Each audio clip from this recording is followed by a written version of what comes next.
everyone in. Yeah, thanks so much everyone for being here. This is the third Chat for Change panel. I'm Jordan Smith, and I own S Plus Management. It's a management company here in Los Angeles. I work with 6 artists across 6 genre spaces, and this is kind of like a passion project for me to do these panels and bring people together that maybe would have never spoken directly or in the same room, or just about topics that I feel like are very important, not only just in music, but the world in general and outside of that, and how we can really make a difference. So obviously this panel is more specifically focused on the environment, one maybe directly to music, how we can make a difference there, or outside of music, just the environment in general and how we can push forward, make a change, and really impact in a positive way. So I'm gonna pass the torch off to our host and really good friend of mine, Katie Fee, to kind of intro everyone and just get things started. And yeah, thanks everyone for being here. It's really awesome. Well, thanks Jordan for having me. I appreciate it. I'm really excited for everyone to be joining me today. We have quite a few amazing guests here with us. To start, we have Stephan Crawford, who's at ClimateMusic.org. And if you want to kind of just go into your bio, tell us a little bit about what it is that you do, and what ClimateMusic.org does as well. You're on mute. There we go. Let me say thank you for this invitation, and thank you also for my fellow panelists. It's really an honor to be on this with you today. I'm with the Climate Music Project. We are a nonprofit science, arts, technology collaborative based in the San Francisco Bay Area. In brief, we simply connect people to climate science and action through music. We've been around since 2015, and in that time, we have reached many thousands of people in 7 countries so far. And we're building on that. We're about to hit 8 in January. With our programs, and we are looking forward to now accelerating and scaling in the next year or two what we do, being cognizant of the fact that the time is short for us to really turn this around. Amazing. I'm just gonna, I guess, go through all of the panelists, and then we can kind of go back and revisit everyone individually. But Alanna, if you want to introduce yourself as well. Yeah, Alanna here. I work for Red Light Management, and we look after Big Wild, who is kind of an indie electronic singer-songwriter producer, and he is an avid environmentalist in all of his affairs. I mean, one of the huge things that he's kind of dedicated the whole Big Wild project to is making an impact through using his voice to speak to the younger generations and really fight climate change. And he does that through, sustainable merchandising and lowering his footprint, touring, and just kind of doing it in every aspect of his business. And he also, on a personal level, is just super, super involved as an activist and as a gardener and all that stuff. So I have the pleasure of being an extension of that as his management. So yeah, happy to talk on his behalf, and thanks for having me. And then we have Brandon from Propeller. Brandon, I'll let you intro yourself as well.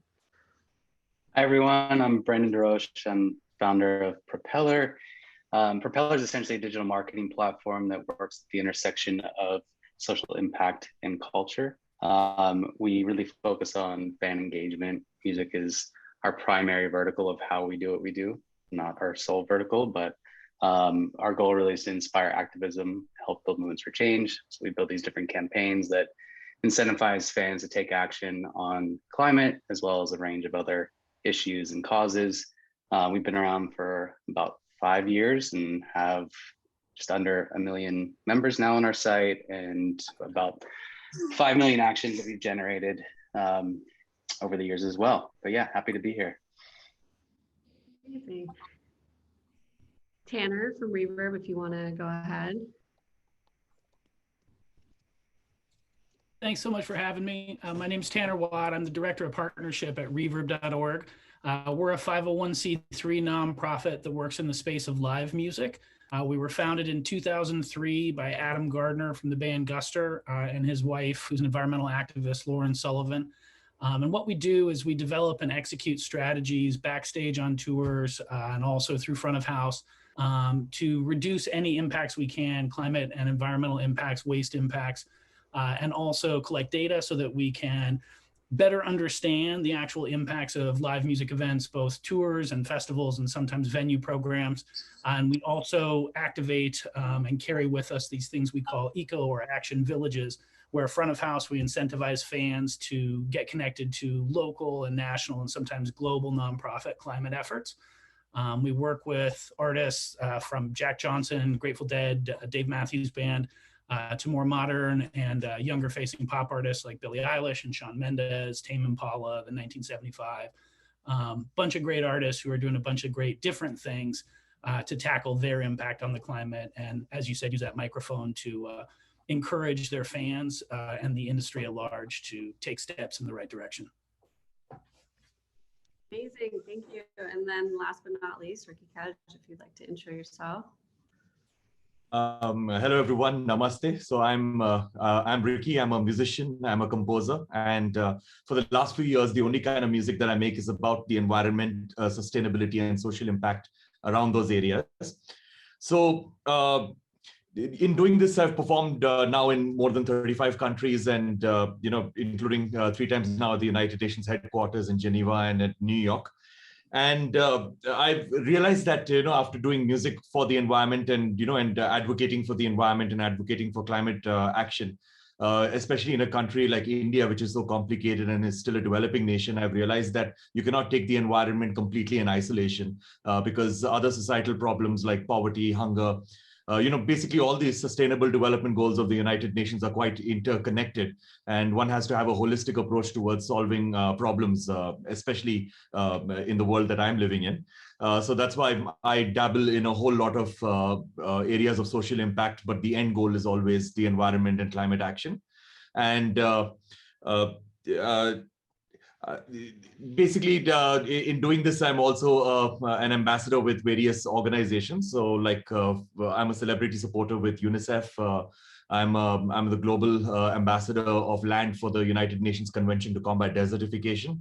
And I'm also an ambassador with Earth Day Network. So I work with all these various organizations in trying to bring about whatever change that I hope to in my own small, tiny way.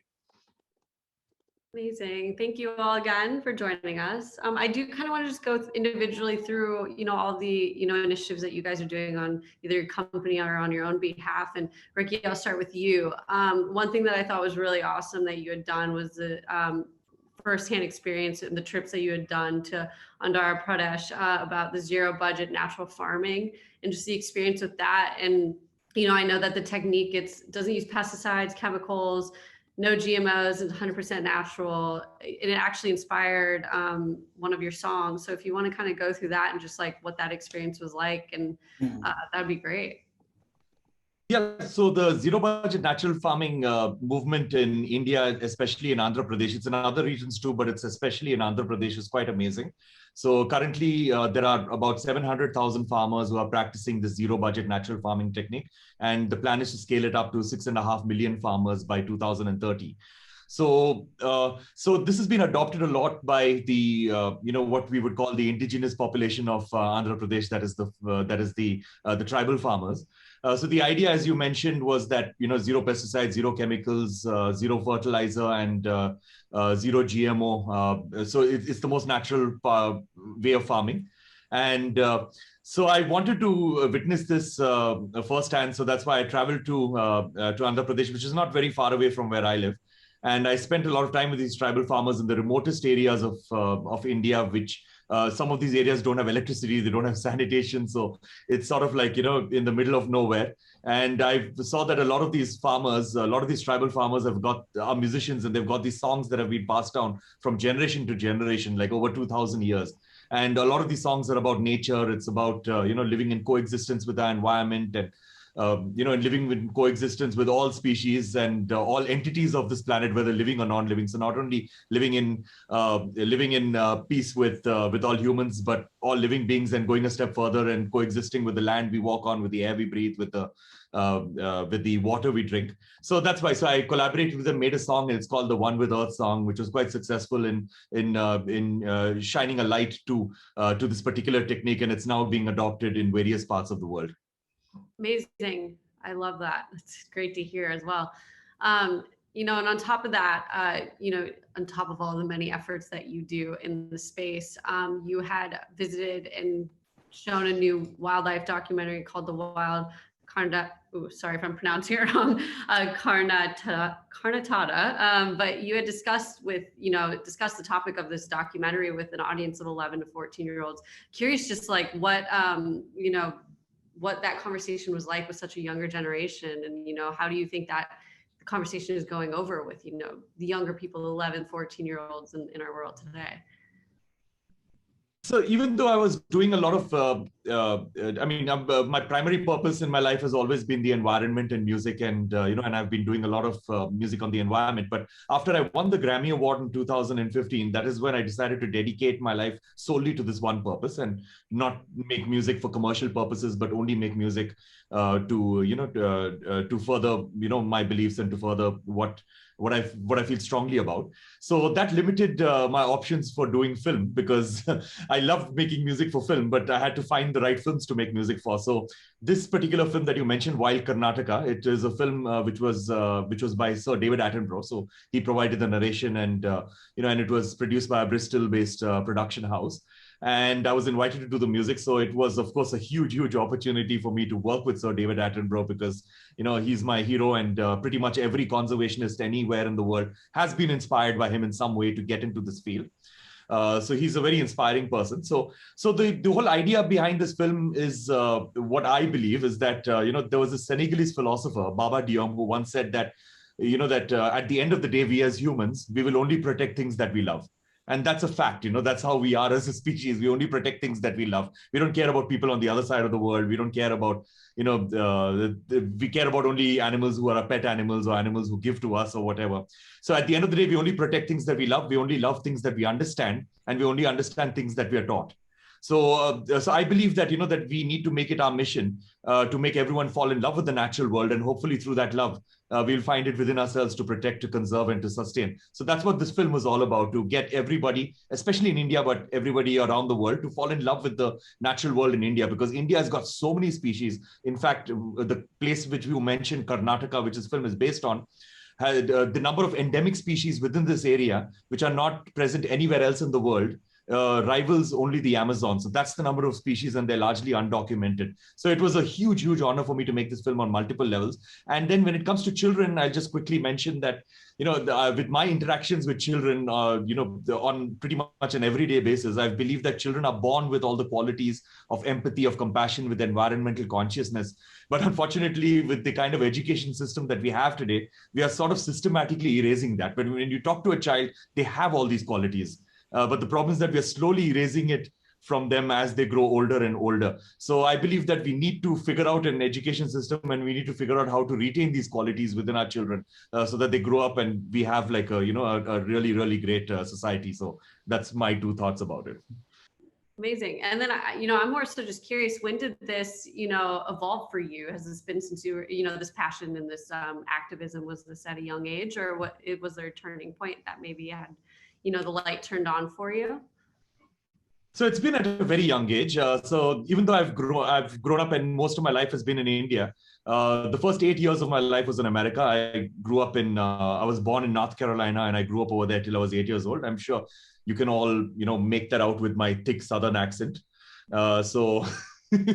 Anyway, so the thing is that while we lived in a really small town called Roanoke Rapids, which was on the border with Virginia, and there were a whole lot of trees and wooded areas around my house. So we lived in the middle of nowhere, and we would have all these creepy crawly animals that would come into our home, like lizards and snakes and reptiles and large insects, and my parents and teachers and everybody around us, their knee-jerk reaction and the immediate reaction was that just step on it and kill it, or run away from them and and destroy them or whatever. And my constant thought as a small child, and I was a very weird child, was that why do they exist if if you're just supposed to kill them, that they must be having some purpose. And of course, later on now I realize that every single species, no matter how seemingly insignificant, or seemingly small, is a very important part of our ecosystem. And it's that ecological balance that keeps us alive as human beings.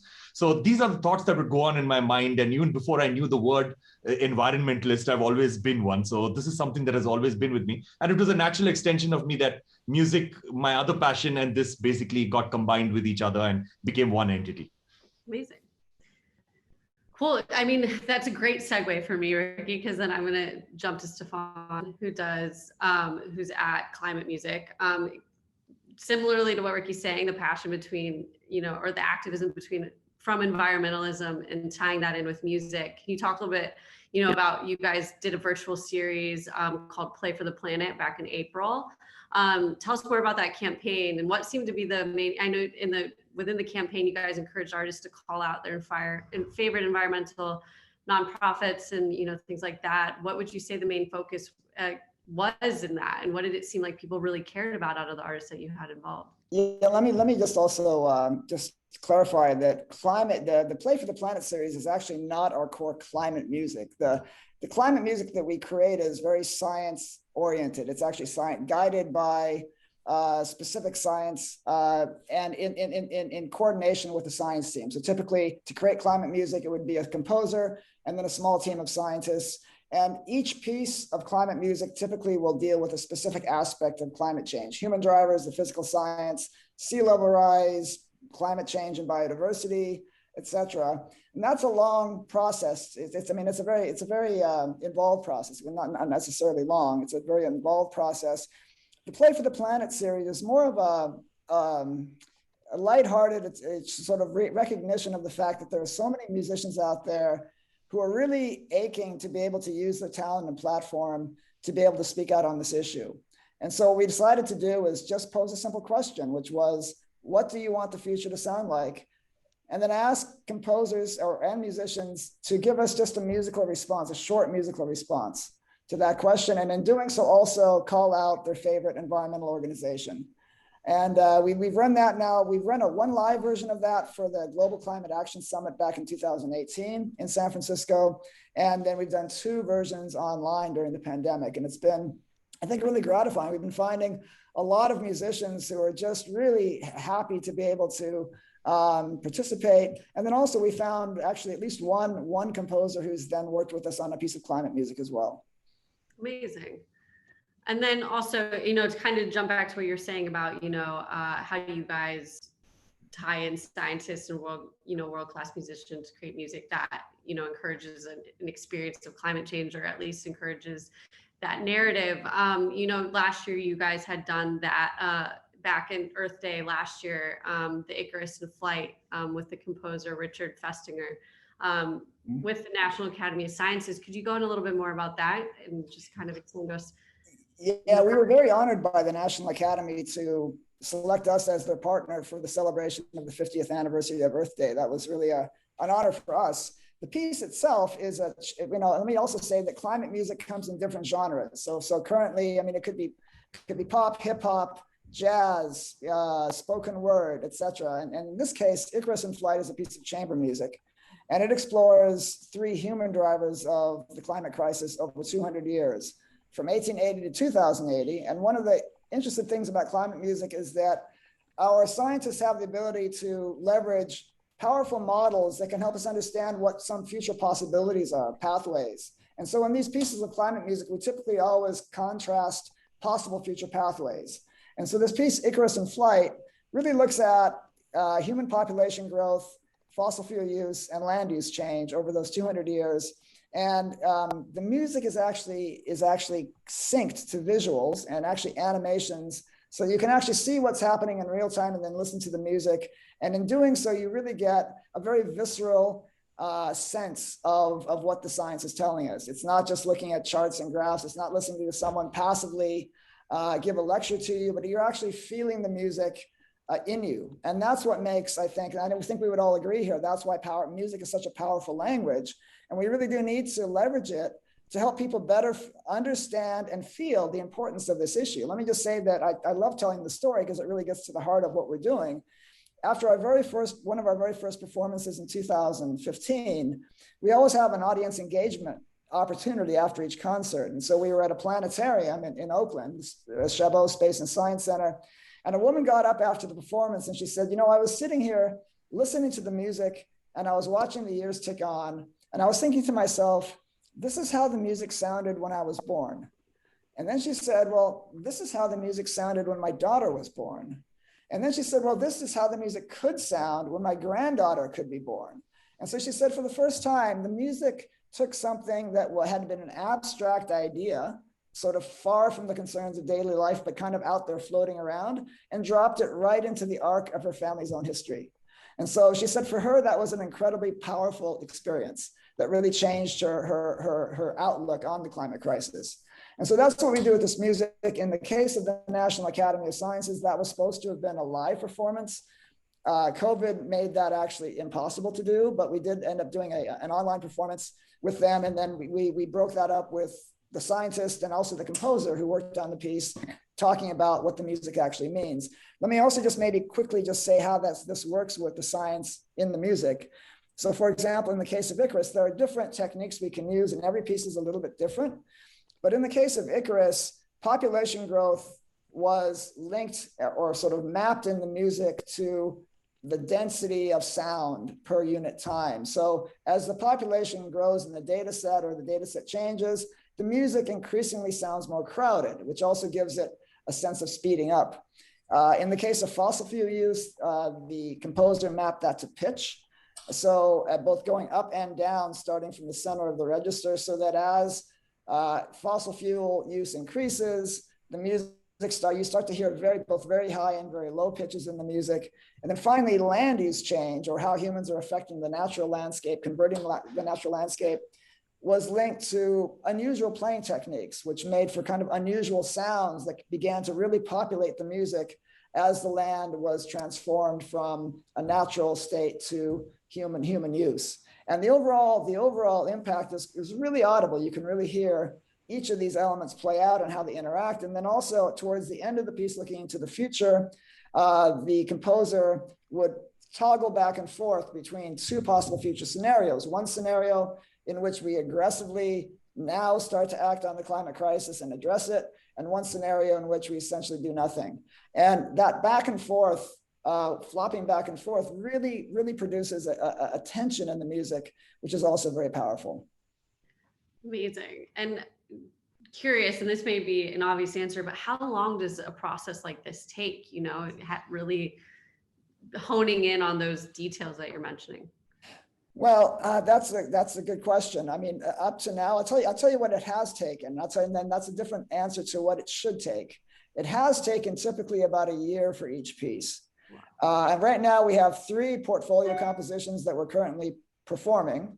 And we have another 5 that are currently in development. And the one constraining factor has been the ability to fund the project, because it makes it, right now we're sort of having to cobble together these projects with people who are really committed and have donated thousands of pro bono hours, but it makes it difficult when it's sort of something someone's doing pro bono to schedule properly, because you have to kind of navigate around people's schedules, and so that slows things down. We've been able to do it, but we're hoping that in starting next year that will change. Amazing.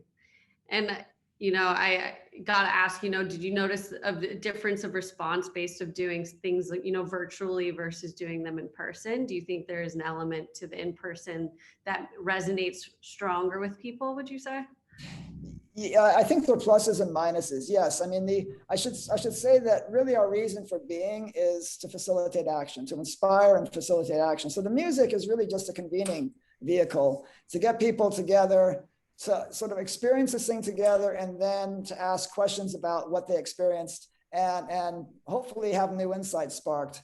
And so, you know, the live performances are great because we have this audience engagement segment where the audience really has the opportunity to ask questions and to talk with among themselves. In fact, we've been kicked out of a number of venues because we overstayed the closing time because nobody wanted to leave afterwards. So that's really the advantage of the live performances. Plus, it's just more visceral with live, you know, musicians there and everything. On the other hand, we're grateful for the technology we have because we've been able to reach people we otherwise wouldn't reach. And then also our performances have a much lower carbon footprint. If we do a virtual performance, we don't have to send people across the world for that. And so it really is, there are pluses and minuses. We will still do a lot of live performances, but we're also looking to really ramp up our online performances.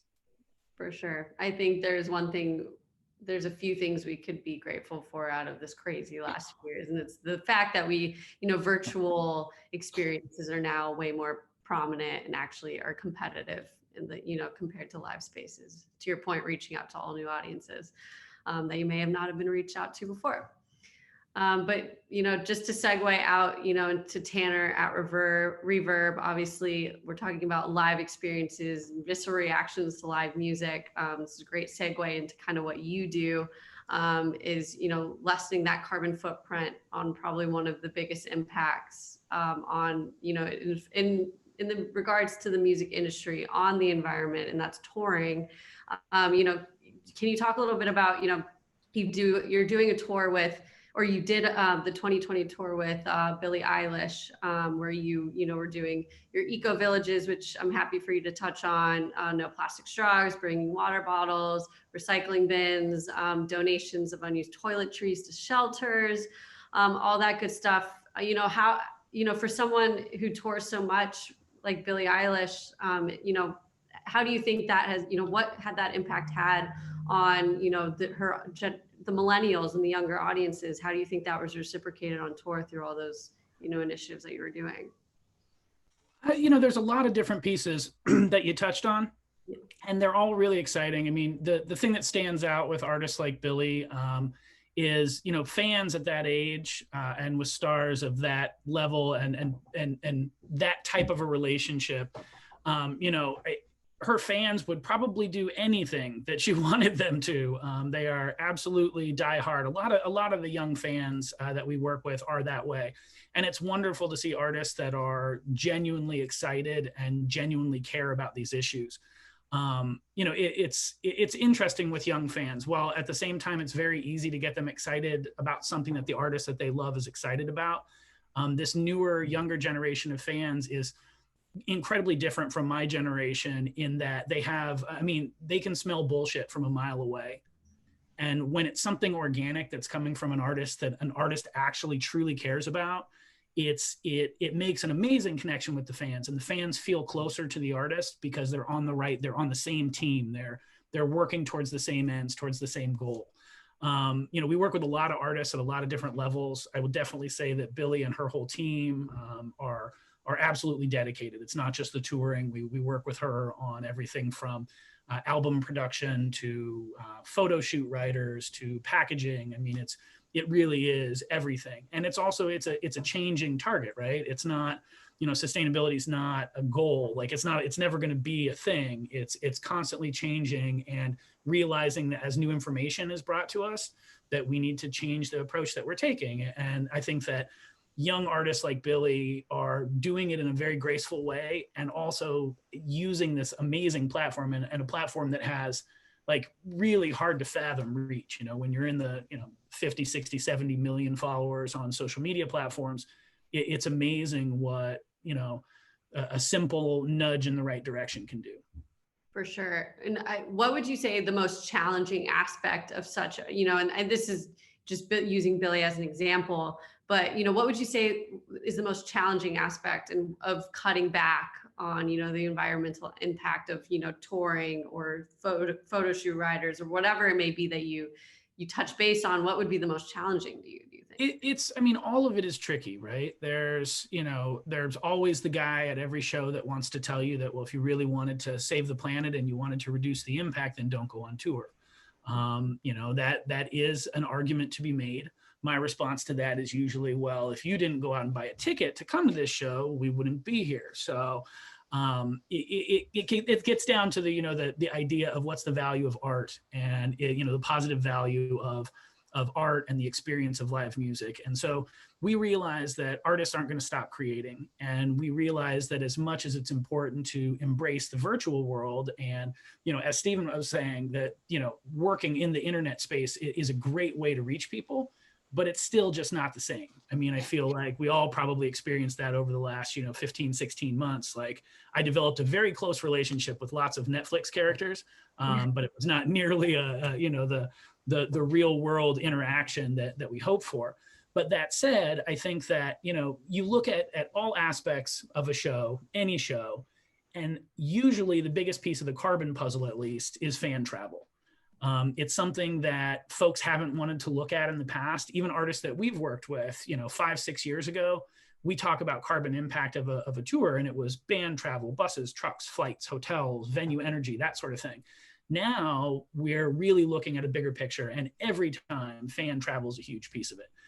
So I think that for large scale events and venues, working to make alternative transportation and more eco-friendly transportation easier for the fan and to incentivize that is a great place to start. We work with a lot of tours to bring out local bicycle group nonprofits to host, a manned bicycle valet at every show. A lot of the big venues we play aren't in the best neighborhoods, and people don't want to leave their bicycles out until 10 or 11 o'clock at night.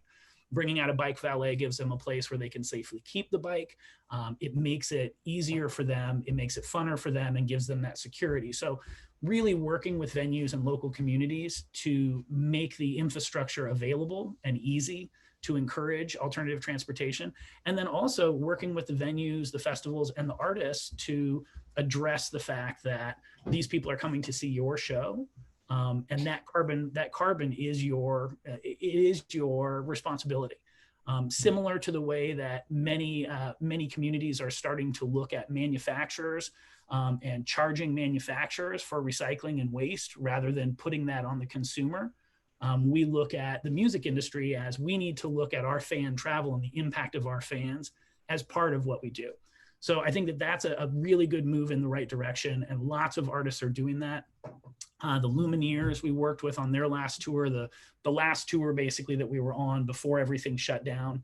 That was the first climate positive tour that we had done. We basically calculated all of the carbon impact, including 100% of the fan travel, and then offset it to 150% of our carbon footprint to try and leave the needle in the green, if you will. And another big part of that is also choosing the right carbon projects to support. There's a wide range of costs and a wide range of value when it comes to carbon. And yes, every carbon ton is a carbon ton, but we really try to support projects that have social value, that improve quality of life in some of the places that have the worst quality of life in the first place. Here in the States, we really try to work with redline communities and BIPOC communities, putting clean power in the dirtiest power grids in the US, giving better air quality to those communities, building infrastructure, building jobs, that sort of thing. So it's not just about offsets. Offsets are really the last scenario. It's the last line of defense for whatever we can't mitigate or reduce. But when we do use offsets, it's also very important to identify where those dollars can do the most good, both in the carbon world and the world we live in. Like Ricky was saying, it's not, you have to see that the climate crisis, the equality crisis, and the poverty crisis and hunger crisis that are happening globally, all of these things are interconnected, and all the people who have the least are always the ones impacted the most by the negative impacts of climate change.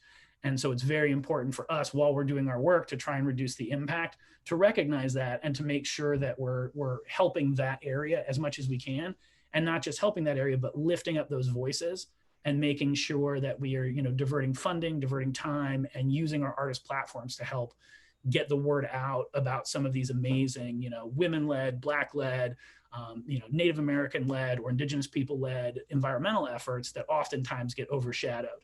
As much as we love our big environmental nonprofit partners, the history of conservationism and environmentalism, especially in this country, really comes from a place of wealth and entitlement. Even the idea of wilderness, right, is based around those that could afford to experience that in their lives. And so it's really important for us to look at all of the aspects of that impact. So a lot of our work does bleed over into the world of social causes, as well as the environmental impact stuff and the climate crisis stuff. Yeah, all very, very true and amazing sentiments on your end. I mean, to the point, Green Touring Network reported that, venues, or 30% of the contributing factor to carbon footprints on tours, and next would be at 33% audience travel. So yeah, it's, you know, how do we mitigate those numbers is really, I think, the big question, especially I'm sure what you're facing on top of, obviously, all the social conversation on top of that. There's absolutely a big piece of it to the venue side and the power grid side, which really, you know, is entire communities, not just the venue, but what power and what options are available to them. But the other thing that's incredibly important, and I think Ricky touched on it as well as Stephan, that there's what we can do physically and the impact reduction we can touch and feel, the offsets that we can touch and feel, but there's an untangible value in the platform that these artists have for education and inspiration.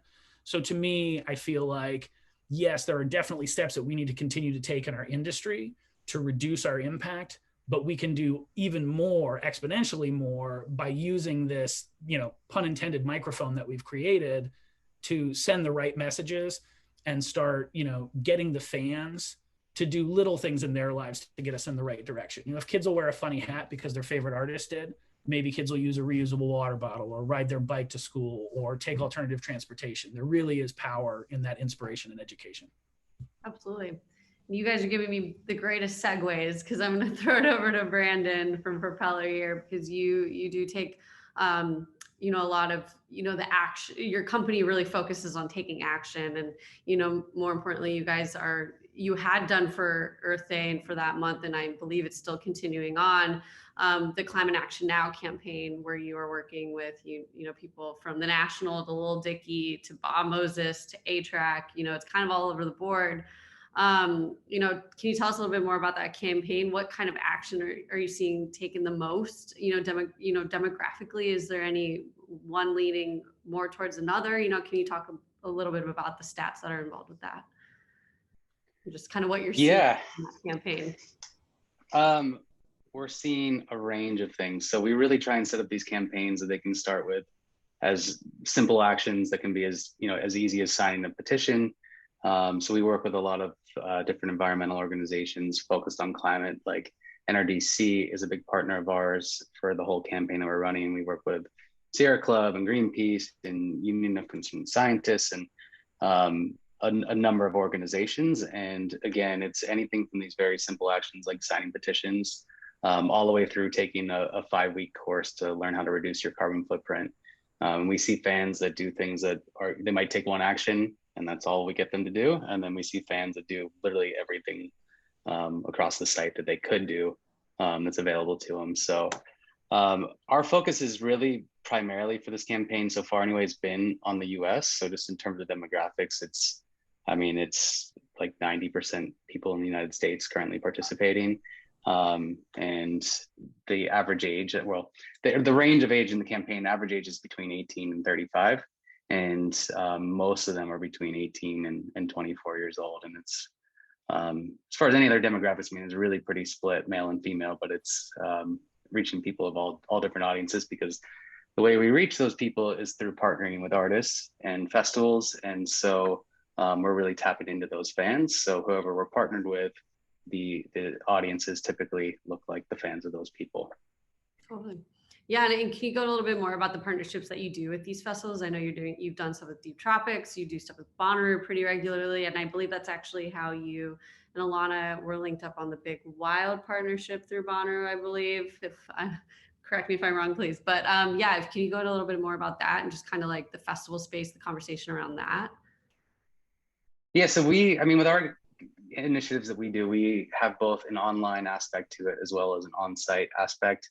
The online campaigns involve incentivizing people to take action for getting, passes to music festivals and meet artists, as well as virtual experiences and all sorts of different prizes. On site, it's really focused on sort of digitizing what a lot of nonprofits are doing at different events and festivals. So we will leverage different, the big screens at events, put calls to action on there. People can text in, get a link back to their phone, which allows them to then take action on Propeller and be entered to win, meet and greets and side stage viewings and ticket upgrades and all sorts of things while they're at the event. It's really powerful just as other people can attest to here, that just being in the room and being at these events, it really captures the excitement of being there and sort of the instant gratification aspect of being able to, meet the artists after they play. Just works really well for inspiring people to take action while they're at the events. And yeah, I mean, it's really any ways we can get the word out. The artists sometimes will have a call to action from stage. We'll do push notifications through apps. We'll partner with different nonprofit areas at festivals where you can take action at the various organizations' tables and get credited on Propeller for having done it and get entered to win different things while you're there. But yeah, it's all about reaching as many people as we can and just giving them that motivation to try activism and to take their first step, and hopefully then they discover a whole world of other ways they can get more deeply involved with our nonprofit partners. Amazing. Yeah. And then on I read in a Forbes interview that you had done that. You mentioned, and I kind of brought this up with Stephan, but you had to adapt a little bit with COVID, and a lot of your initiatives were focused around live events and encouraging people to kind of involve themselves actively there. Can you talk a little bit about more, like, are you noticing more activations or people taking more actions remotely or through live events? Can you talk about the change there and maybe how that's changing your platform moving forward? Yeah, well, like everyone else in the music world, when COVID hit at first, I was really hoping this was going to be a quick thing. And the more we started having, dealing with the reality that this was not going away, I think one of the first things we were looking at was Bonnaroo, for example. And, we thought, oh, okay, they're moving to September. Like, there's no way this is still gonna be happening in 6 months. And it did, it obviously continued. So we started pivoting pretty early, though, to looking at virtual experiences with artists and prizes around memorabilia. We did a campaign with Sophie Tucker where they had a bike, like a line of bikes that they were doing with a bike company called Soleil. And we had done a number of things with Sophie Tucker. And when we did this bike campaign, it ended up being better than anything we had done with them previously. So we really liked that idea, and that became, more of a focus for us. And specific to the climate campaigns we were doing, we started doing a lot of custom bikes with artists and letting the artists design the bikes and making them part of a giveaway, sometimes in combination with a virtual experience or something else that would be included with it. But yeah, we really tried to do anything we could to replace the live event aspect of it. And last year was an interesting year, obviously, but I think because there was so much going on between COVID and everything going on around George Floyd and racial justice and the election, it ended up being a really great year for us, all things considered, even though we didn't have any of the normalcy in our normal activities on how we do what we do. And I think for us, that just became extra tools in our tool shed. We started realizing that as we got into this year, when live events were coming back, that a lot of the virtual stuff that we had been doing was really just starting to kind of taper off. And we could just tell that the fans were not responding to the virtual stuff the same way they were in the middle of the pandemic, when they were, quarantining, and we had to, they just were losing their efficacy. So we started, fortunately, being able to sort of shift back into working more with live events, but it's still there, and I know it's going to continue. And as these live streams still continue with artists, there's just still an opportunity there. It's just not, fortunately, it's a tool in the tool shed and not the only tool we have anymore to rely on. Yeah, absolutely. Well, thank you for all those sentiments. Alanna, I'm just going to hop to you real quick, and then we can start just having like a general conversation kind of about a few things. But, Big Wild Jackson, he focuses a lot on sustainable, eco-friendly produced merchandising. What does that look like? What does that space look like? What is being offered nowadays as far as alternatives? What is he choosing to do? And how are you picking those, like, those different, textiles or whatever it may be, if you could walk us through that process a little bit. Yeah, I mean, from like an artist standpoint, merchandise is a huge component of the business that I think a lot of people don't think about, because touring obviously has such this huge carbon footprint, but so does merchandise.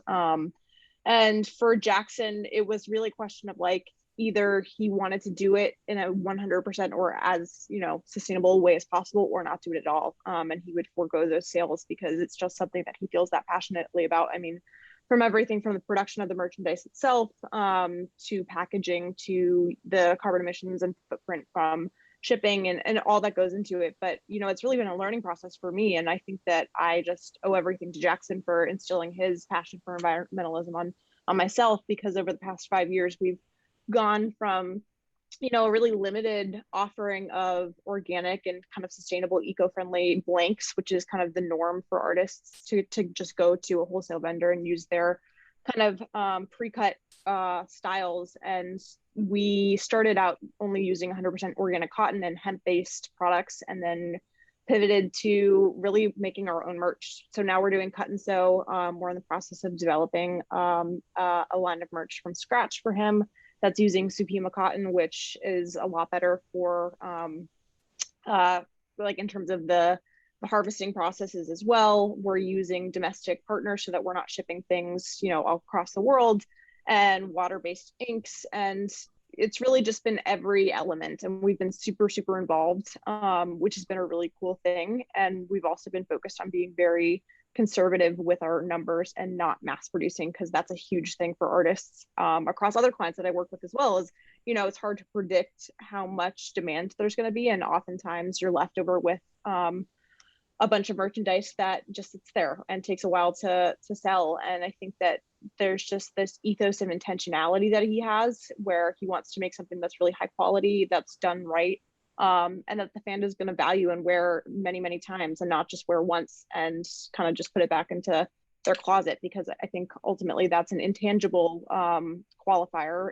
But the more someone wears it, the more value they get, and then the less of the impact, because they're not going to buy 10 other shirts from their favorite artist or whatnot. So it's a lot more work on the front end in terms of the time that goes into sourcing the right fabrics and finding the right partners that use closed water loop systems and everything that goes into it, because there really is so much nuance when it comes to like production, which I've learned a lot about. And I think that as artists who kind of lean on merchandise as a big part of a revenue source, it kind of is our responsibility to not look away from that and to simply just do fast fashion.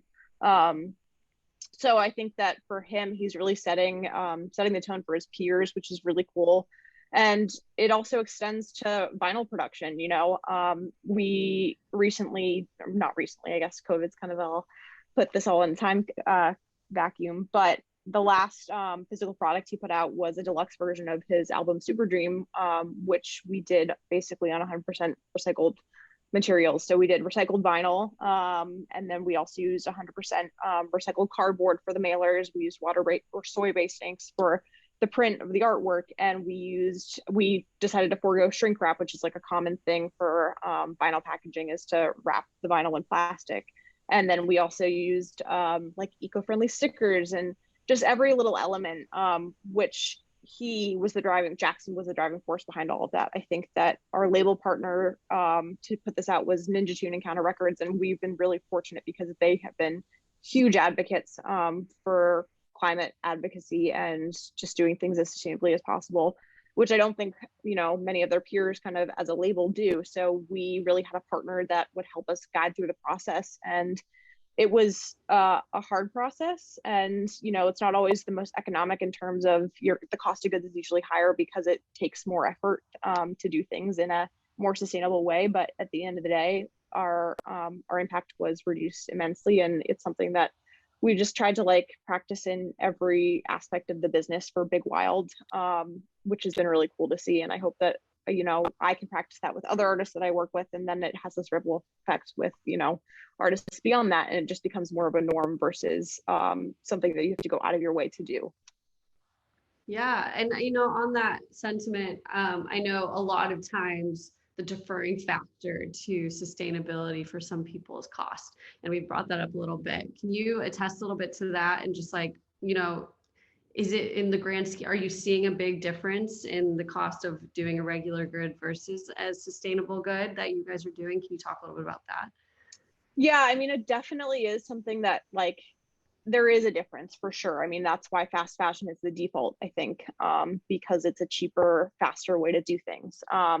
But for us, I think the mentality is that we're creating a lasting product that will be in a fan's closet or be on their shelf as a form of vinyl for years to come. And it's not something that's going to deteriorate over time because of the quality of goods. And, you know, honestly, if you're telling the narrative to your fans that like, this is an investment piece because it's done X, Y, and Z, and we're not marking up this insane profit margin for him, it really is because we just want to make something right. You know, it's not about the money for him. And the fans have been very supportive of that. I think that, you know, to speak to whatever other people on this panel have said earlier, it's really cool because this Gen Z audience in particular has been very vocal about activism and environmentalism. And I think that over the past year and a half, 2 years plus, especially with platforms like TikTok just making some of this messaging and education accessible for so many people, it really has become a topic that's been on the tip of a lot of this younger generation's tongues. And it's been something that people have been very passionate about. And so we have seen a lot of support with that. I think that, you know, there's still more room to grow for industry wide in terms of adopting those practices, but the fans have been along for the ride. And, you know, I think that just as more and more people kind of accept that as the standard, it'll, you know, make the process easier for everyone on the cost of production. Yeah, absolutely. And I think all of our hope when we're making these, you know, this merchandising for our clients or just for musicians in general, that it would be handed down for younger generations. They'll have it for a long time. So yeah, that's a strong narrative, especially I think with the kind of industry that we're all in, especially. You know, and lastly, just like, how does he, I know you mentioned that Big Wild likes to offset his carbon's emissions. And is he doing that during touring? If so, how is he going about doing that?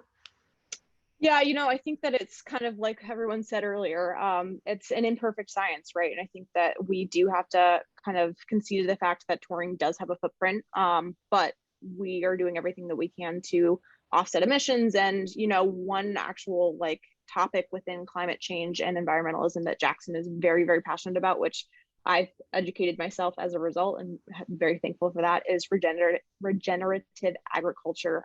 So the sequestering of carbon via like planting and kind of putting it back into the soil versus developing new methodologies to remove carbon and carbon emissions. So that's been a huge focus for us. And we're trying to partner with, you know, organizations that are leading the forefront of that, like Suji Project and things along those lines. But when it comes to touring, we try to defer, you know, to people who are really making an example. You know, I think that we're in a place where we haven't been on tour for 2 years. So now we're really starting to spin our wheels and, you know, look at partners like REVERB and everything that you guys are doing to kind of say, well, how have they done that? And how can we kind of adopt that into our own process? Because it is something that, you know, we're not going to get right 100% of the time. But if it's things like sourcing local food on the rider and reducing or eliminating single-use plastic while on the road and, you know, things of that nature, we're just trying to make it all encompassing through every aspect, in addition to kind of the larger picture as well.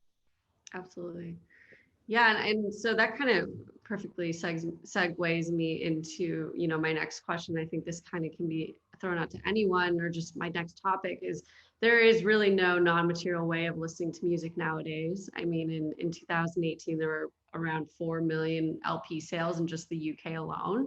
You know, vinyls, to your point, most are made with non-recyclable materials, again, in most cases. And on top of that, can contribute to the waste once damaged or unusable, right? And so, you know, 4 million record sales would produce around 1.9 thousand tons of CO2. Not taking transport, to your point, Alanna, transport and packaging into account. I mean, that's an entire footprint of 400 people per year. So, you know, next then you're dealing with streaming services where, you know, electronic files are stored on servers, thus energy, you know, all that good kind of stuff. You know, for musicians in this can kind of go to any of you. Is there a struggle, like a power struggle almost to, you know, kind of combat, you know, the carbon emissions and, you know, the use of energy when listening to music with also wanting to share your art to the world? Is there, you know, do you guys, any of you feel a push and pull with that? I'm not sure if, you know, I guess just the topic as a whole of music production and, you know, the consumerism of music as a whole, if anyone has any sentiments on that. No.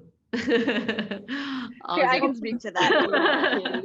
I'll jump in there. That was a lengthy, long-winded question. So yeah, no, I mean, for me, for my personal perspective, I think that yes, for entertainment and art, I think that there's like a heightened sense of that, but I also kind of view it as a global sense in that everything that we do has an impact. And so how do we do it in the most intentional way possible? So I think that's something that can be applied not even to the music industry, but every industry, right? And so for, you know, similar to what was said earlier, there is a value, inherent value to art. And I think that in order to kind of offset that physical impact, if we can do things to motivate the next generation, and if we can cut back on what we're doing and be very intentional about how we're doing it, you know, I think that that's kind of something we have to live with, right? And find a way to navigate the path ahead with an understanding that, like I said, everything we do has an impact. Yeah, that was a little bit of a ramble, but hopefully that touches on what you were asking.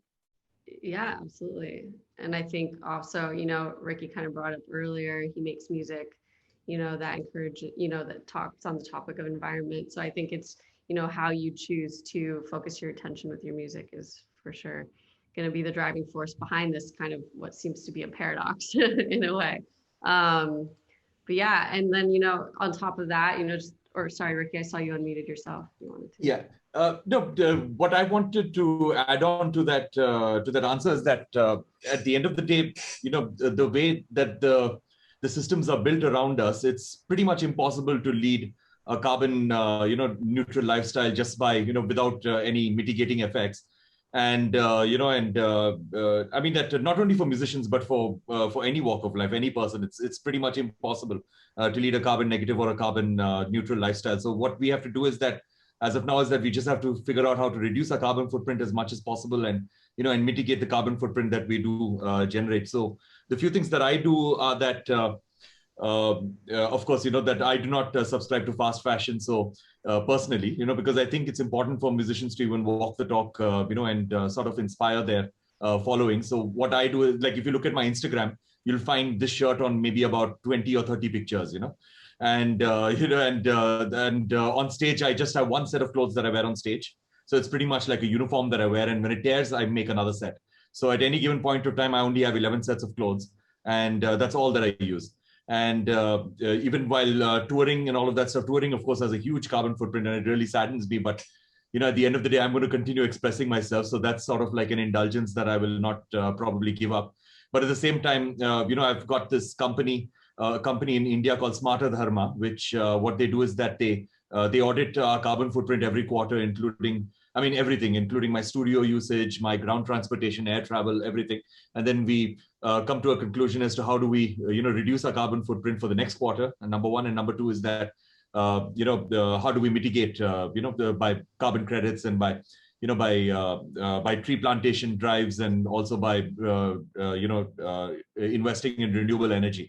So the other things that I used to have up to about 4 cars up to 2013. And then that is when I started doing this, you know, auditing, I gave up all my cars. So right now I do not have a car. And I realized that, you know, in my own city, I can learn how to use public transportation. So may as well use that. And even my rider always has that, you know, instead of giving us cars to pick us up from airports, and, you know, and it's a huge inconvenience to my band though. But the thing is that instead of sending us cars to pick us up from airports, to send us a representative who sort of like, you know, takes us through public transportation to our hotel and then to the venue. So, and only if it's extremely important and we are running short on time, then to send a vehicle. The other thing is that our entire band during performance. Of course, I'm what I call a 99% vegan. But when it comes to my band, unfortunately, they're not allowed to. I mean, they have to be vegan during our tours. So, so basically, the entire band and our entire technical crew are vegan during our tours, and that's what's in a rider, that it has to be plant-based or at best vegetarian if plant-based is not possible. And yeah, so basically that's what we try to do. We do not sell merchandise at any of our concerts.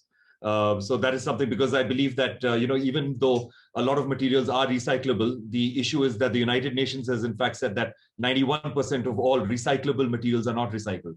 on this planet. So the problem, even though like living in a country, we can assume that the problem is overpopulation, but I believe that overpopulation is not the problem. The problem is overconsumption.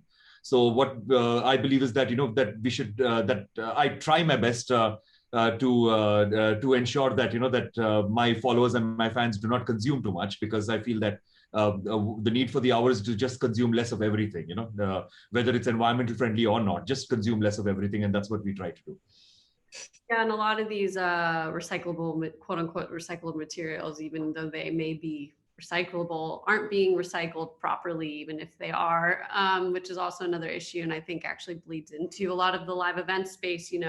I know, Tanner, one of the things that was highlighted on the Billie Eilish tour in particular was having recycle bins around, and prominent, and people can see them because, although something may be recyclable, if there aren't the tools there to recycle them, that's a huge issue. Yeah. And so, it's a really strong sentiment there, Ricky, and thank you for that. Part of it, I think, comes to local infrastructure, but I mean, we're really lucky now. I've been with Reverb for 10 years. Reverb's been around for 18 now. And even in the 10 years that I've been with Reverb, things have changed a lot. Companies like Live Nation, AEG, and many of the independent venues around the country really have stepped up their game. There is better recycling infrastructure, access to industrial composting facilities. Those sorts of things are much more prevalent. And you have businesses like Live Nation and AEG both taking big steps, eliminating single-use plastic straws. In parentheses, that's really easy to do because it actually saves concessions money. Everything else seems to be a trickier uphill, but making plant-based options available, making sustainably grown meats available. The venues are definitely helping, but there's a lot of things that we can do beyond that. Reverb, we partner with festivals and venues. In a couple of weeks, we'll be in Chicago, partnering with C3 for Lollapalooza. And we'll be running a program around waste called Divert It. And what we do is we train and station volunteers at all of the waste stations so that they can help the festival goers understand what goes where, what's compostable, what's recyclable, what's landfill, in order to make sure that our waste streams are as clean as possible and we can divert as much from the landfill as possible. So there's definitely more that goes into it than just putting the bins out. It gets confusing too, because much of the compostable, plant-based plastics look identical to regular plastics now. So for the festival goer who's been in the sun for, 6.5 hours and has spent $100 on $20 beers, it's not always as easy of a decision to make which hole it goes in at the waste station. So it's important to try and make it easy on fans. And really to make sure that, the infrastructure is there to do it backstage and front of house. I mean, some of the venues we work with now even have industrial compost facilities on site where they're doing their own composting. That's another thing with compostables. People think that, oh, well, if I just throw this in the landfill, it's no big deal. It's just going to compost. And that's really not the case. If you're not, putting in high pressure and high heat for a certain amount of time, it's never going to break down. It's just going to be like any other piece of plastic. So there really is a lot more to it. But I think that the industry is stepping up to some extent, whether it's because it gives them that fuzzy feeling inside or whether it's because the fans are demanding it, I think is very arguable. But it makes taking it to the next level that much more exciting. Plant-based meat options are available at most major venues in the US now. Next step is how do we get those price matched so that they are just as accessible as an animal-based meat burger? How do we make it something that everyone can afford? So there definitely are steps still to be taken, but it's exciting to see, the industry itself taking some of the things more seriously. I mean, things that took we used to have to beg and yell and scream and cry to get venues to do things like allow free water stations for fans, and they, bringing reusables or setting up composting when there's not an existing composting infrastructure. And now, the industry is actually stepping up to make it easier and make it more effective. And hopefully that's just like the tipping point and the first domino, and everything else will come naturally after that. We'll see, but hopefully. Actually, Tanner, I had a question for you quickly, if I could ask you. I'm pretty sure that your job involves a lot of education, like in the sense that educating your clients and explaining to them why this is necessary and why you should not be doing this. And sometimes, some of the stuff that you tell them might shock them. So I would love to know some funny examples of interacting with your clients and, and trying to explain to them something that to be absolutely true, but, them arguing back or something like that. I don't know. I mean, there's been a lot of those discussions. I will say that one of the things that educating my clients is a big part of it, but educating myself is also a huge part of it. The climate crisis and the solutions to the climate crisis are constantly changing. There's definitely been some humble moments for myself where I realized, for a long time we were using 50-50 organic cotton and recycled PVC t-shirts, thinking, okay, we're using recycled plastic content for the polyester in these shirts. That's a better way to go. Well, a year or two later, we find out that those microfibers in that recycled PVC fabric actually leach into the ocean much quicker than most other fabrics, and we're contributing to a whole nother problem. So having to step back from that and change direction and realize that, hey, we were doing the best we could at the moment. We were using the information we had at hand, but that information changed. So how did we make those changes? When it comes to, eye-opening moments, I will say that, we work with more and more artists of color and people in the, hip hop and R&B in different areas, and people who come from urban environments. Oftentimes, similar to what Ricky was saying earlier, if you don't spend a lot of time in nature, out in the woods, in the ocean, surfing, if you don't spend that time, it's hard for you to develop that love, and therefore hard for you to develop that empathy and that caring for those things. And a lot of people who grow up in big cities, especially people who are in lower income areas, don't have the means to get out and see this. I mean, I know so many people who grew up in New York City and, other than the water that they can see from where they are, they have never gone anywhere outside of that urban environment. And I remember having a conversation with one of the artists of color that we work with, a hip hop artist. I won't give his name, but when we were speaking about it, it was, he really was like, I do see the issues. I see how important it is, and I want to express it to my fans, but you got to give me something that my fans are going to relate to and that it's going to be meaningful to them, because a lot of my fans are just like me. They never have spent that time out there, and they're not going to get it. And so one of the things we started talking about was the impact of the climate crisis, especially around air quality, on communities of color. And here in the United States, little children of color die of pollution-related asthma at twice the rate of little white kids. And it's all because of the pollution in lower income areas and communities where these people live. And having that conversation with him and expressing, he was like, that was his eye-opening moment where he was like, oh shit, okay, this is something that I can relate to and that my fans can relate to, because the climate crisis is something that is literally killing you. Just like the inequality crisis, just like, systemic racial injustice, these issues are killing people just like you and people in your community. And that really was an eye-opening moment, when people take time to realize that as bad as we think the climate crisis is, living in middle class and upper middle class white neighborhoods in the United States, we don't know anything.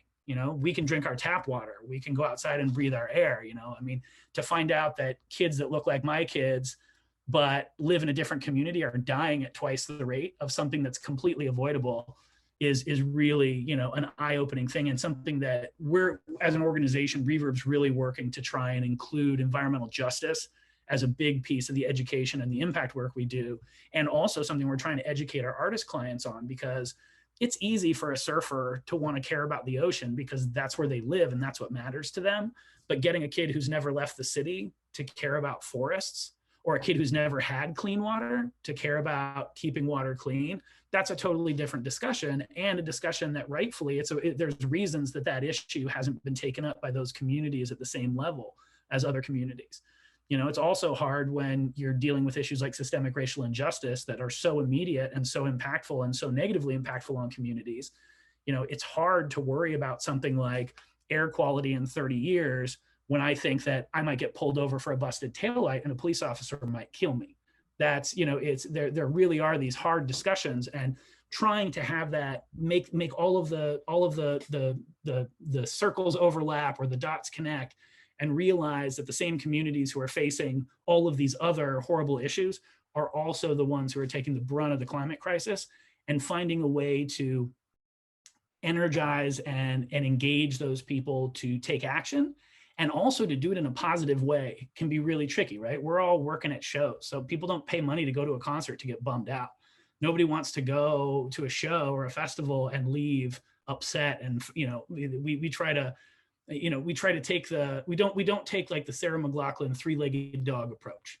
I love Sarah, I love her music, but every time, and I support the ASPCA, but every time that commercial comes on, I change the channel as fast as I can because it will ruin my entire week.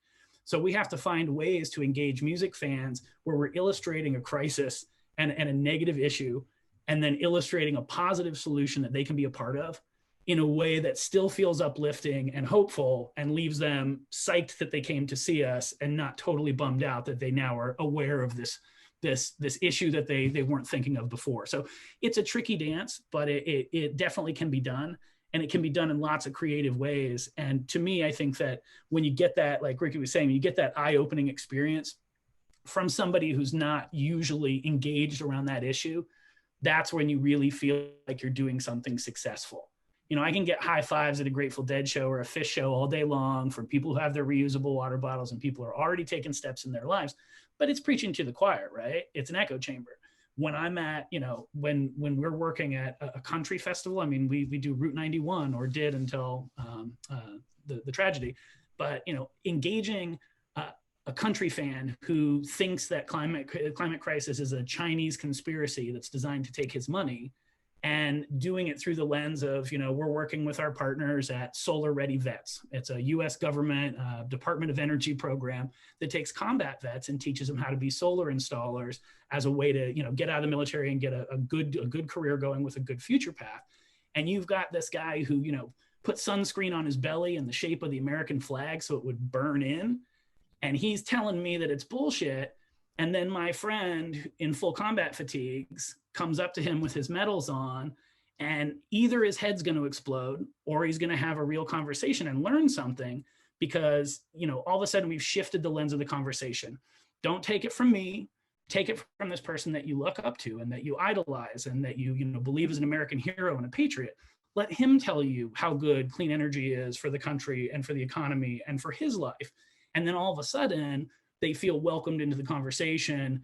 They feel appreciated. They feel like they have a new outlook on it. And those are the moments to me that are the most exciting. And honestly, the groups of people that need to be engaged the most.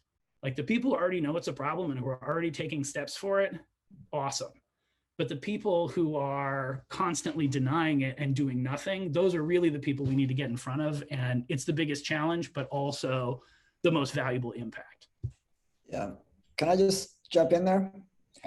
Tanner, I think you're really underlying why cultural responses to the climate crisis, and particularly through arts and music, are so critical right now.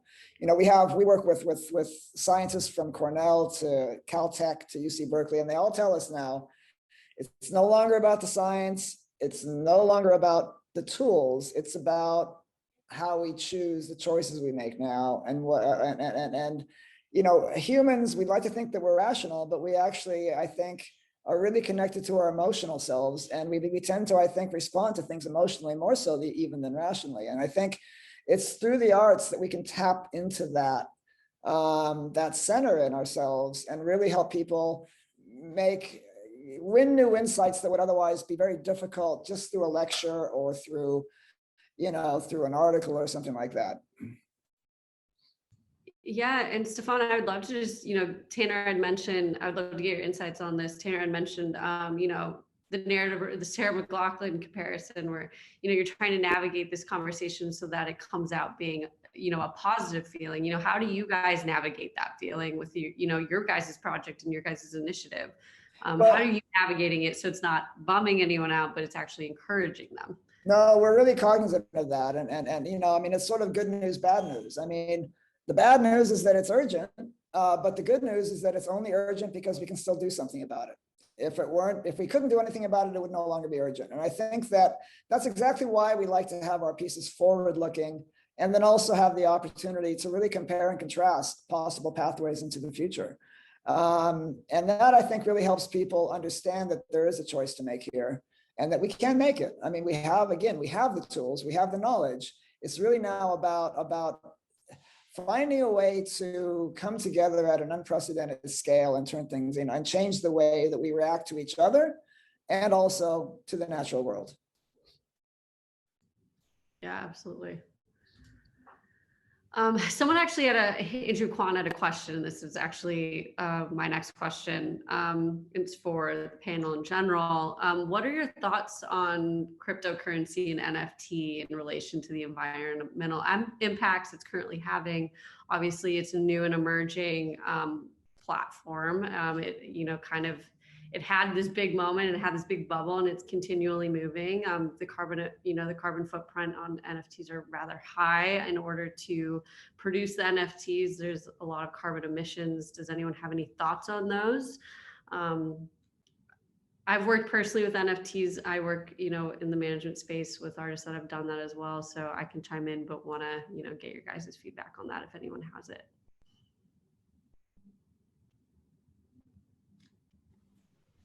I definitely don't want to bogart the conversation, and I apologize. Okay. But we're doing a little work around NFTs. We're working with the United Nations Environment Program and the Denmark Institute of Technology. We started out doing work on streaming services and looking at streaming services, and then live streamed events, both pre-recorded events and live events, virtual events during the COVID shutdown. A lot of our artists were starting to do those, and were interested in us, figuring out more impact. And there's still a long way to go, but we are learning more and more about it. NFTs, similar to streaming services, you're dealing with the issue of the power necessary to run the computers that are the servers that the data is stored on, and the power necessary to cool those servers. They put off a lot of heat. And with anything that's blockchain based, you're not talking about just a few computers. You're talking about quite a long blockchain of computers in order to make them to exist as an entity that is backed up across an entire line of computers, hundreds, sometimes even thousands, so that no one could pirate it, so that it is its own, existing, it's one of a kind, so to speak. There are certainly companies that are trying to do this better than others, that are working with alternative energy and other ways to mitigate the impact of the server farms. There's also newer blockchain technology that uses smaller chains and therefore less energy. But anything blockchain based is definitely very impactful and definitely carbon intensive. But at the same time, if people are going to buy them, people are going to sell them.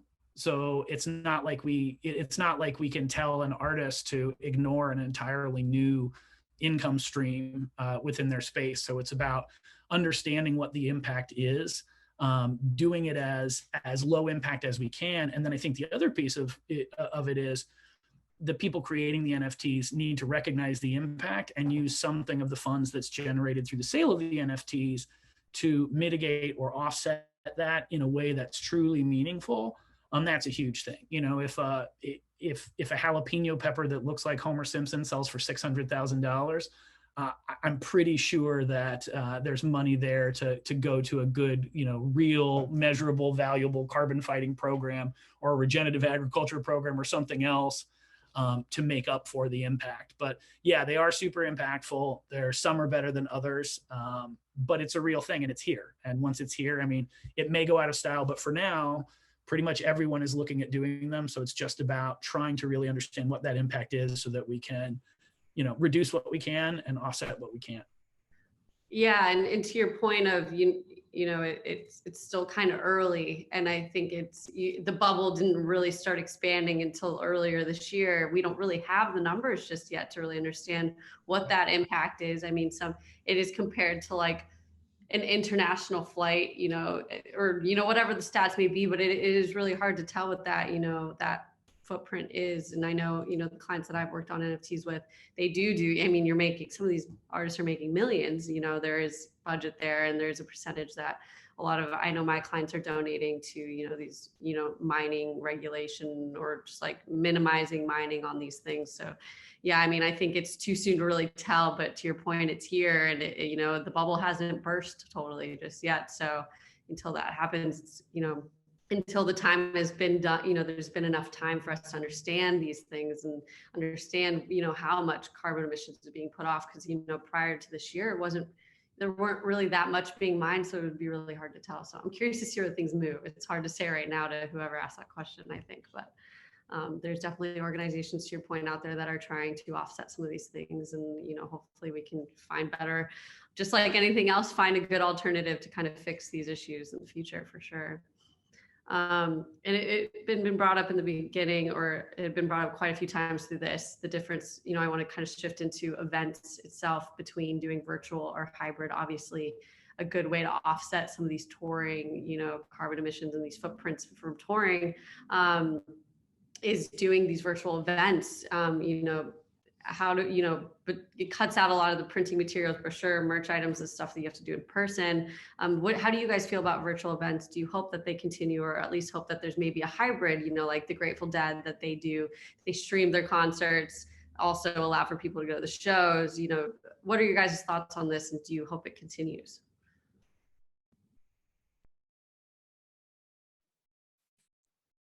I mean, I can jump in real quick if that's all right. We actually have our first real hybrid event planned for November 12th.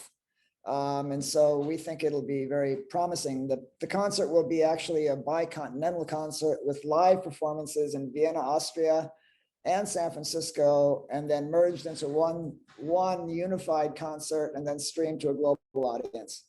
And currently we're shortlisted for integration into COP26, the UN Climate Summit.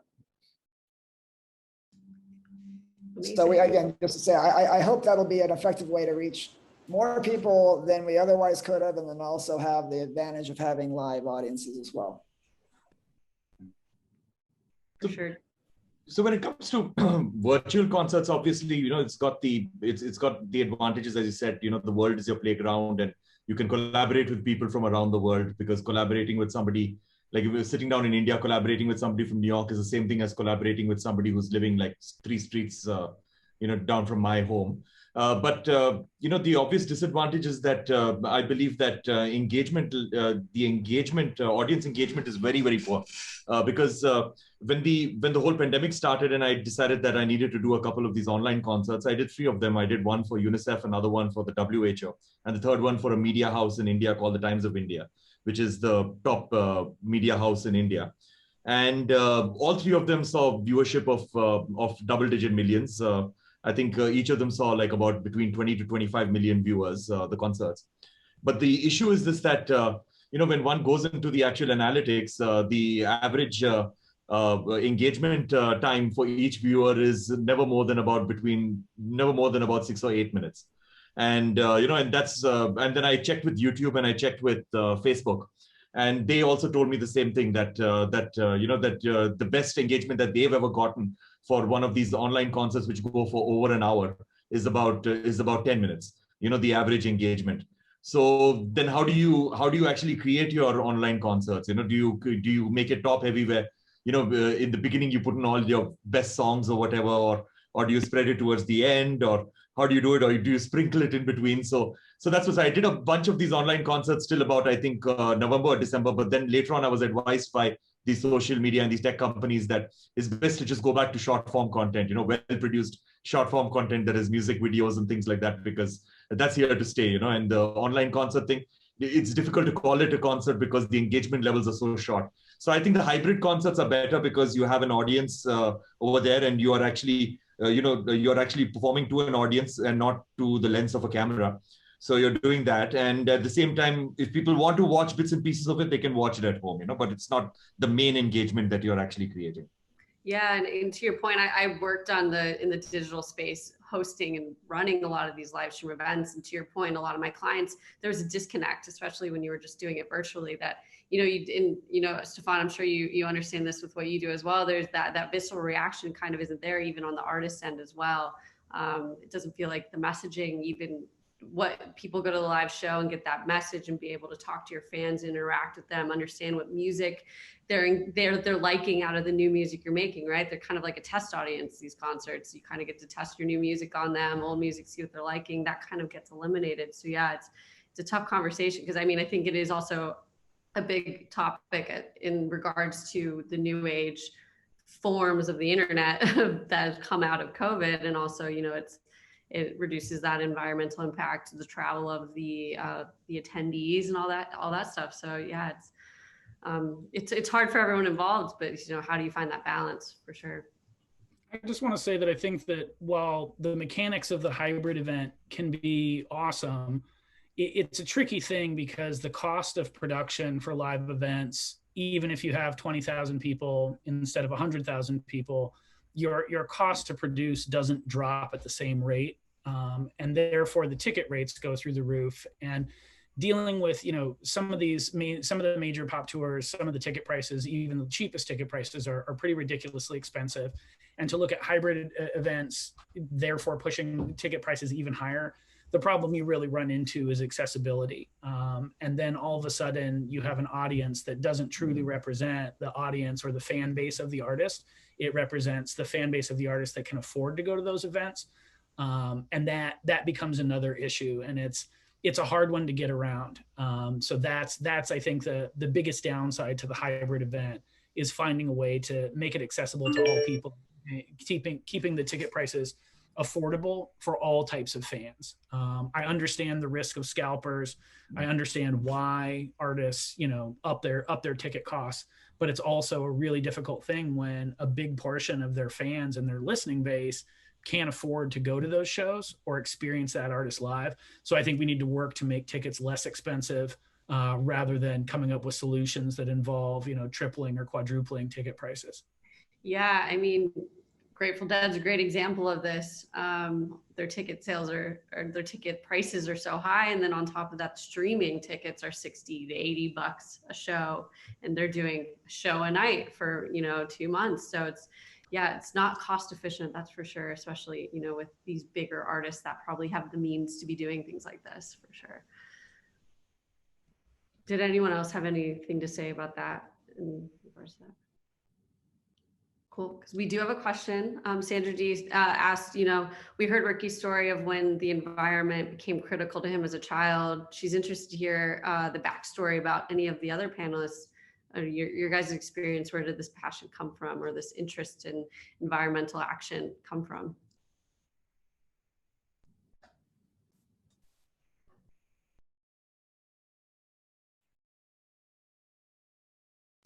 I guess I could ask further what it sparked, Brandon, for instance, what sparked you to want to start Propeller, Tanner, for you to work at REVERB, Stephan to work, at your guys' respected companies, essentially.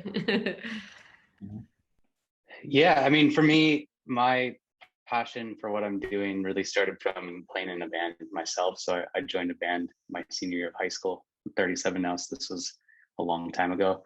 But we got, right as soon as I graduated, we toured the US for 6 weeks, and just kind of went on from there. And I was going to go to school for computer science, decided not to go, and really pursued music. And it was particularly when we went to Europe.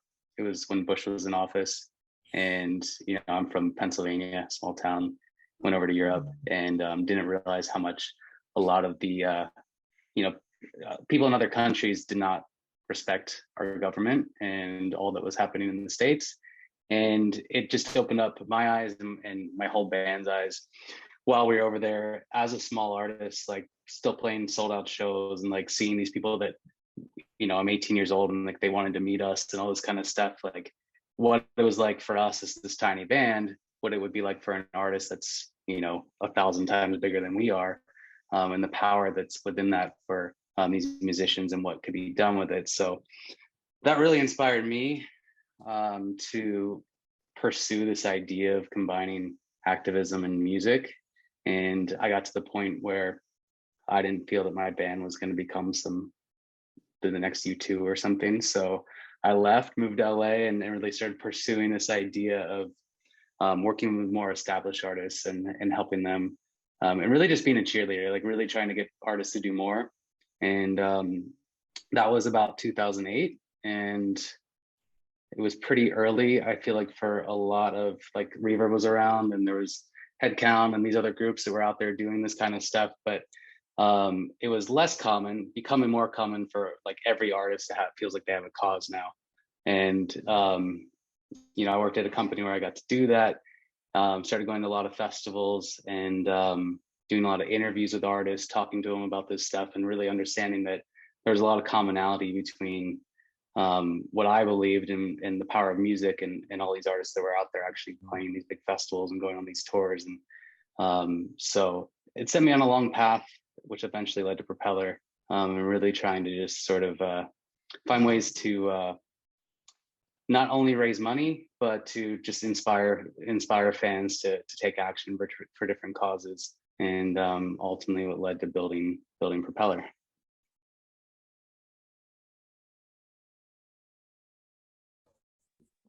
You're muted, Katie. I'm muted.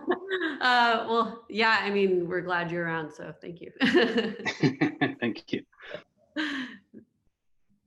Is anyone else interested in answering that question first?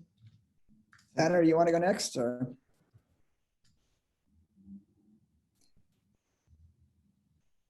If you've got a good background story, Stephan, feel free to share. I can give a little one when you're done. I'll give it just a quick one. Yeah, I mean, I think like Ricky, I was very fortunate to have been able to grow up with ready access to open nature, specifically the Pacific Ocean. And so I spent a lot of my time on the water growing up, and that led directly to an interest in the environment. I'm going to date myself, but I did my first climate event, or I participated in my first climate event in 1988. And, fast forward 20 years, I decided to go back to school to get a master's in environmental science. And I did, and I've been a long time amateur musician too, and an artist. And the three threads, art, music, science, just came together basically out of frustration more than anything else. Just having looked back to 1988 and realizing how the science even back then was clear enough to know that we should buy an insurance policy. But then in 2015, when the project started, we really hadn't made nearly enough progress. And so I wanted to do something that would somehow communicate an issue that's really difficult. I mean, it's in a way easy to see why for a lot of people, the issue is still very abstract. Climate is not something you experience on a day-to-day basis. It's not front and center. The weather is front and center. And so without a vehicle to help people see what's happening in the long term, and then come back to the future, to the present, it's very difficult. And I think music is an ideal vehicle. Music is something that can take us on a journey. You can take 5 minutes, 10 minutes, 15 minutes. You can take people from the past to the future and then come back to the present, and really then have people emotionally relate what they felt and what that feeling, why they feel that way, and then link that directly to a bigger conversation around what's happening to our planet. So I'll stop there. We're glad you did. So thanks, Stephan. And Tanner, did you have anything, or are you good, Alanna? Yeah, I guess. Oh, go ahead, Alanna. Sorry, go ahead, Tanner. You go, Alanna. Thank you. No, I was just going to say, I kind of alluded to this earlier, but I think that personally, my kind of passion for environmentalism has come from Jackson Big Wild, which is kind of the epitome of what an artist can do for a fan, because as a manager, my job is to be a professional super fan essentially. And so Big Wild actually was started through his love of nature, through a trip going to Big Sur, and just preserving the environment has just been kind of the ethos of who he is, and it's very intrinsic to like every fiber of his being. And so just being around him and kind of learning and hearing about how he's practicing it in composting and gardening, and how he wants to do it on a big scale for the projects that he is doing as an artist, it just made me like totally buy into it and care and educate myself. And I think that speaks to the power of an artist. They can impart kind of why it matters to them to someone else. That's the whole reason why they should use their platform to do it. And so I think that I have become very passionate about helping him do that and reach masses of people, and especially younger generations, because he has the responsibility as an artist, like a social responsibility, I think, to use that platform, not just for entertainment and for kind of creative inspiration, but also civic engagement and, all of those things. And so, yeah, my love has come through his love, which hopefully is just going to get extended to everyone else who listens to his music and familiarizes themselves with his project. That's best case scenario, right? Mine's actually really similar to Alanna's. It was a musician that inspired me. Before I ever came to REVERB, I was just out of college and actually working for an Apple reseller. I had moved to Maui and was running a little tiny Apple store on Maui. And the randomness of the universe, I became friends with Willie Nelson and his family. And I started working for the family and for Willie. And the first year I ever went to Farm Aid, I think I'm 15 or 16 Farm Aids deep now, but the first year I ever went to Farm Aid, seeing Will and the rest of the board of directors come together around an issue and how meaningful it was for the people in the audience and the people they were supporting, that it was really that power of music and bringing people together that really inspired me to do something. That and seeing, Farm Aid's a really interesting group of people. You have an even mix of conservative country fans and American farmers and, weed loving hippies, and everybody is there for the same purpose. They're all on the same team and they're all putting nothing but love out for a cause that they all care about. And being able to see that many different people interacting in a positive and constructive way was just, mind blowing for me. And then Willie and a couple other folks started an organization called the Sustainable Biodiesel Alliance. And I went from working as an assistant for Will to working with that organization. And that really got me excited about environmentalism and creative solutions. We had Thanksgiving one year and we deep fried a turkey, and after dinner we took the fry grease out of the turkey pot and put it through this crazy, a good friend named Bob King, who started the Pacific Biodiesel, one of the first biodiesel companies in the state, in the country actually, brought out this thing that looked like a Breaking Bad setup, and he converted the fryer grease into actual biodiesel, not like fryer car, not like a veggie oil car, but biodiesel. And Willie took it and put it in his E320 Mercedes, and we drove around Paia, and I was sold. And I was just like, this is the coolest thing in the world. If this is what solutions look like, I'm in. And that kind of just spirited me away and ended up here at REVERB. But it was seeing the love of an artist and what that voice can do for other people that totally inspired me and got me on the hook. And that's why I'm still doing it today. Man, that's accessibility at its finest, Tanner. I just wanted to add to what Stephan was saying about about the importance of science, because I've always believed that you can make 1,000 speeches or you can put forth a ton of scientific data, but at the end of the day, it's up to artists, and that's how it has been since the beginning of time. That it's up to artists to interpret that scientific data and to interpret those speeches.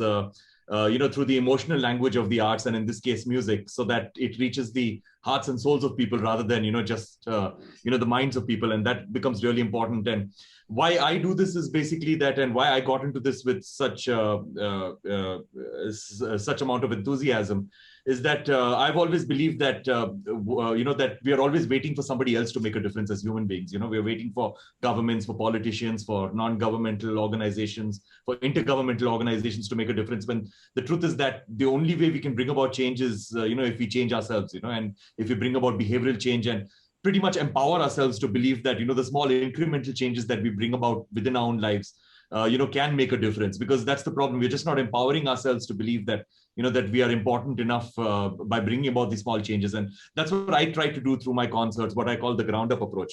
So what I try to do is that I try to bring, and what I have always felt really, upset about is that, that people do not understand, the interactions between cause and effect. And I'll give you an example that, like a school child, let's say in India, they know about, who's the director of the latest Marvel movie, or what is the trivia behind, the superhero movies and things like that. And they know every single detail about, the filmmaking process and, about video games and things like that. But then when they turn on the tap, they do not know where that water is coming from. And that is a huge problem with the education system. The first time I went to Las Vegas, what really shocked me is that there's so much of water everywhere, the water bodies and the fountains. And I was thinking that, this is a desert, like where is all this water coming from? And all of this water is basically for show, it's just for aesthetics. It's not got any purpose being here.